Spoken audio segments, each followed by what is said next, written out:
Fala aí rapaziada, como é que vocês estão? Eu espero que bem. Hoje nós vamos falar sobre um assunto que tem muito a ver com a minha atual realidade e eu imagino que também tenha muitas pessoas por aí que também ainda buscam alcançar esse objetivo, que seria basicamente passar em um concurso público. Então bom, eu vou começar aqui falando um pouco sobre o que me levou a começar a estudar para concurso público e depois eu vou abordando os demais tópicos. As vantagens, as desvantagens, se vale a pena ou não, como que tá o atual cenário dos concursos públicos no geral, enfim, vamos lá. Bom, quando eu era mais jovem, ali no começo da minha vida adulta, eu tinha todo aquele sonho que foi alimentado pelos filmes americanos, né, os filmes e séries, além, é claro, de todo o incentivo da sociedade e da família, de ir lá e fazer uma faculdade, porque na minha cabeça aquilo ali seria extremamente importante para minha vida. Só que eu esqueci do pequeno detalhe de que eu morava no Brasil, né, e não nos Estados Unidos. Na verdade, naquela época eu nem imaginava que o país ia afundar tanto assim e, obviamente, eu não tinha experiência, a noção de realidade sobre a vida que eu tenho hoje. Senão, honestamente, eu nem teria feito a faculdade. Enfim, eu fiz a matrícula no curso e também ali no finalzinho, nos últimos semestres da faculdade, eu comecei a entrar no mercado de trabalho, quando eu comecei a fazer o meu estágio remunerado que eu já falei nos outros vídeos. E foi mais ou menos ali na metade da faculdade, da metade pro final, que eu comecei a entender como é que é a realidade do mercado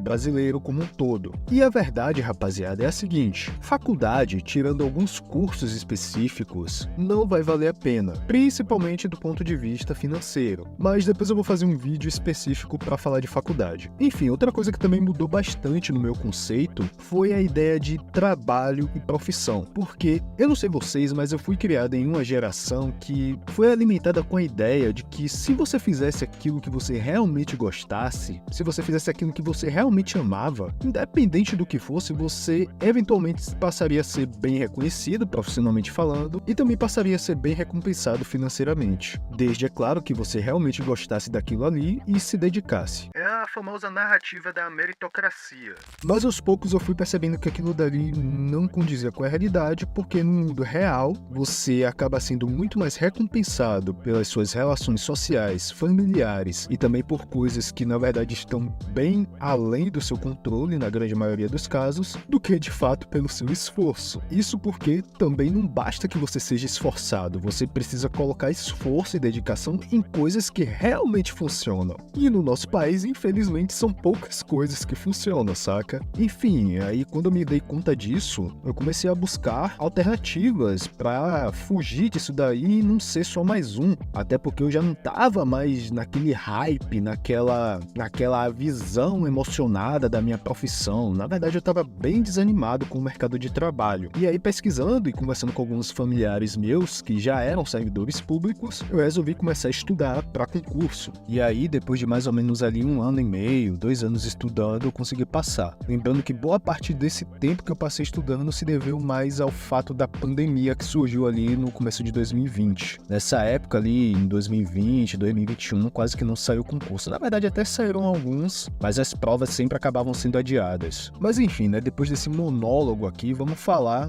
do que realmente importa. Das vantagens e desvantagens. Primeira vantagem, você vai ter estabilidade. E aqui eu tô me referindo, obviamente, à questão da estabilidade financeira. Você vai ter ali todo final do mês seu dinheiro certinho caindo na sua conta. E já que eu tô aqui nesse assunto, também já dá pra gente fazer o gancho e falar de uma segunda vantagem aí, que seria a progressão financeira, porque muitos cargos públicos, eles têm um plano de carreira, então você começa ganhando X e ali, conforme o tempo vai passando, que você vai se tornando mais experiente, que você vai fazendo cursos, se profissionalizando, o seu salário vai aumentando gradativamente também, coisa que muitas vezes demora bastante ali na iniciativa privada e às vezes nem acontece na realidade. Você passa anos em uma empresa e seu salário quase que não aumenta. Ou quando ele aumenta, é no máximo ali para poder cobrir a inflação, ou seja, é como se você estivesse basicamente ganhando a mesma coisa ao longo dos anos. No entanto, em contrapartida, o concurso público ele também tem uma outra desvantagem, só que eu coloco essa desvantagem entre aspas e eu vou explicar o porquê. Muita gente fala que ser servidor público abre a janela da estabilidade, mas fecha a janela da riqueza, porque o servidor público, no geral, pelo menos até onde eu sei, é assim que funciona, não pode ter um negócio legalmente falando. Mas assim, até onde eu sei, isso é mais um obstáculo teórico do que prático, porque você consegue fazer algumas gambiarras ali, então eu não enxergo muito bem esse ponto daí como uma desvantagem de fato. Uma outra vantagem do concurso público seria que em alguns cargos você consegue ter uma melhor flexibilidade de horário. Quando você trabalha na iniciativa privada, na grande maioria dos casos, o seu horário de serviço vai ser aquele ali de segunda a sexta. Isso se você tiver sorte, né, e não cair numa escala 6x1. Pegando ali no horário comercial, que seria normalmente das 8 às 18, 8 às 5, em muitos casos. E eu já comentei sobre o grande problema dessa escala, que é basicamente o seguinte: você fica com um horário muito apertado, fica muito difícil de você conseguir fazer qualquer outra coisa, de você estudar, de você praticar uma atividade física, de você ter um lazer com a sua família, com amigos, etc. É uma escala terrível, principalmente se você mora em cidade grande e não tem carro, porque às vezes você vai sair do seu trabalho ali, por exemplo, às 18 horas, que é um horário de pico, e por conta do trânsito e engarrafamento você vai chegar em casa às vezes, sei lá, 8 horas da noite ou até depois disso. E de manhã você tem que repetir, você tem que sair de casa às vezes muito cedo, tipo sair de casa, sei lá, umas 6h30 para conseguir chegar no trabalho umas 8 da manhã. No entanto, muitos cargos públicos têm uma flexibilidade de horário bem interessante. Por exemplo, você pega ali os cargos da carreira policial, é muito comum você trabalhar em regime de plantão de 24/72, ou seja, você trabalha um dia inteiro e folga 3. Mas assim, quando eu digo trabalha um dia, não tô falando aqui que você vai ficar o dia inteiro, ali as 24 horas, ligado no full. Você vai ter ali os momentos de pico, mas você também vai ter os momentos ali onde você vai poder fazer uma refeição, você vai poder tomar um banho, você vai poder tirar um cochilo. Normalmente é assim que funciona. E depois disso você vai ter ali os seus 3 dias para poder fazer o que você quiser. E aí fica muito mais fácil de você estudar, sei lá, para fazer uma faculdade, ou até para fazer outro concurso, ou até investir em um negócio. Enfim, cara, é uma escala maravilhosa. Outra vantagem seriam os benefícios gerais. E aqui eu não vou ser muito detalhista, porque é um negócio que depende muito de cada cargo. Mas assim, eu tô falando, por exemplo, de um auxílio alimentação, um auxílio escola, para quem tem filho, no caso, um auxílio transporte, um auxílio insalubridade, adicional noturno, plano de saúde, etc, etc, etc. E sim, eu sei que isso também tem na iniciativa privada, é óbvio, mas não são todas as profissões que vão ter, principalmente as informais. Mas assim, é uma besteirinha que acaba trazendo uma qualidade de vida um pouco melhor e também uma certa economia pro bolso. Por exemplo, às vezes o próprio órgão que você atua, ele tem um setor ali de saúde que presta um serviço psicológico, um atendimento clínico, um serviço odontológico, onde você pode fazer uma limpeza, por exemplo, ou então você pode fazer alguns exames. Tem algumas licenças que você também consegue tirar, algumas remuneradas e outras não. Enfim, é como eu falei, isso aí depende muito de cada cargo. E aí, para fechar essa parte aqui das vantagens e desvantagens, tem uma desvantagem que eu acredito que é a que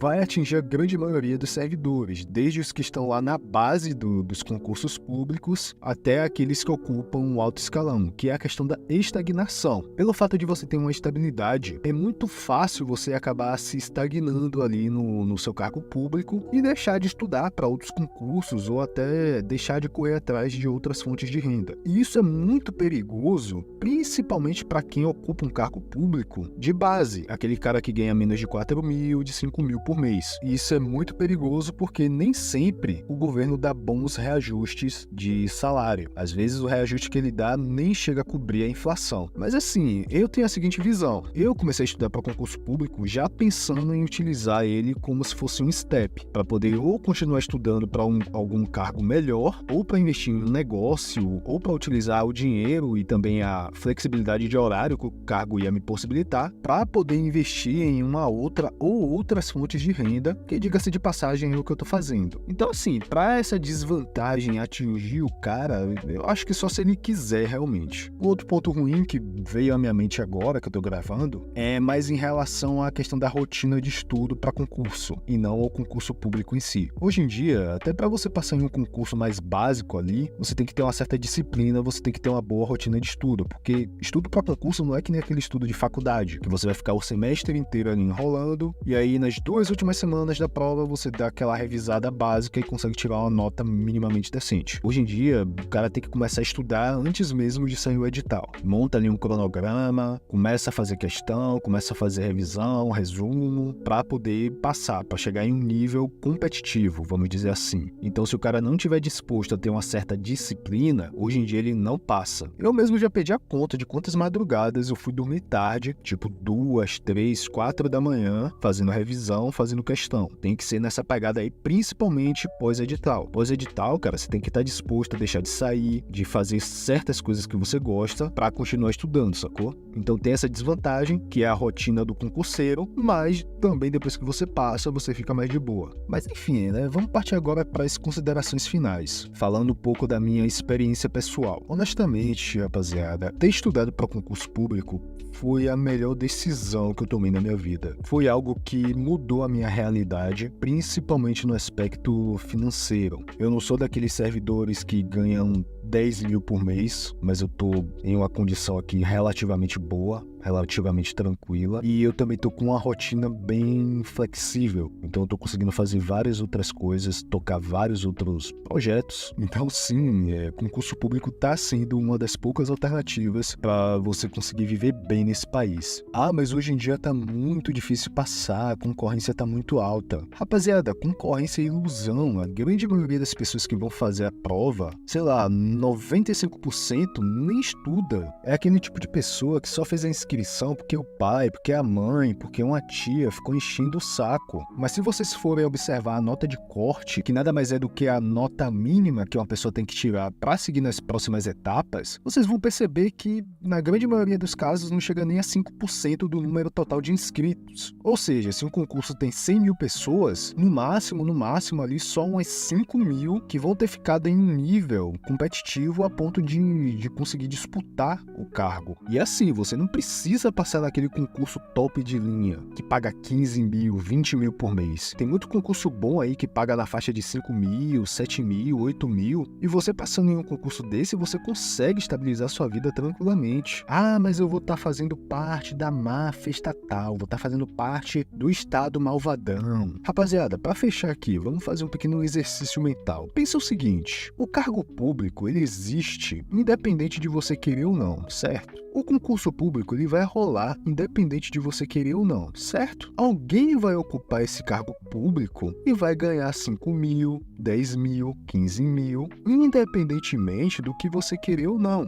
Então, cara, me diz o seguinte, por que essa pessoa não pode ser você? Você já vive em um sistema extremamente hostil, que limita as possibilidades de você conseguir ascender na vida. E aí, uma das poucas oportunidades que você tem, você joga fora. Isso não faz nenhum sentido. Se o sistema te usa, então simplesmente também use o sistema. Enfim, esse foi o vídeo de hoje. Espero que vocês tenham gostado. Não esqueça de curtir, comentar e também se inscrever para acompanhar os próximos vídeos. Isso é claro se você realmente tiver gostado do conteúdo. Enfim, nos vemos na próxima. Valeu, falou, até mais. Fiquem na paz.